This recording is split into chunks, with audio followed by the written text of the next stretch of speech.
The children's train. The station at Harwich was a cavern of steam, iron, and the sharp, rhythmic whistle of locomotives.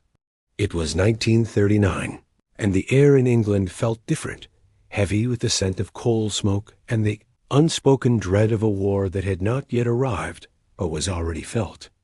10-year-old Leo sat on his wooden suitcase, his legs dangling.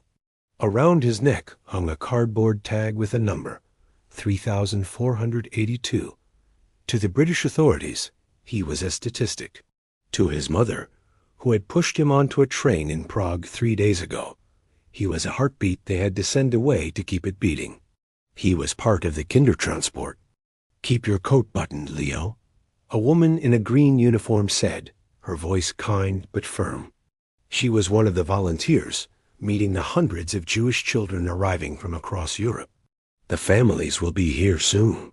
Look for a sign with your name." Leo didn't look for a sign. He looked at the other children. Some were crying, their faces streaked with the soot of the long journey. Others, like Leo, were unnervingly silent, staring at the English rain through the high glass ceiling of the station. He clutched a small velvet bag in his coat pocket. Inside was a single silver spoon, the only piece of home he was allowed to take. A man walked through the crowd. He wasn't a soldier or a government official.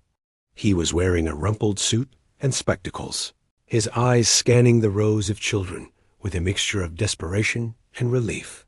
His name was Nicholas Winton, though Leo wouldn't know that name for many years. Suddenly, a woman stepped forward from the barrier.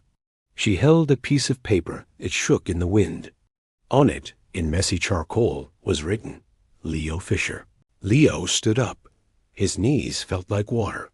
He walked toward her, his small boots echoing on the platform. The woman knelt down, her eyes brimming with tears. She wasn't his mother.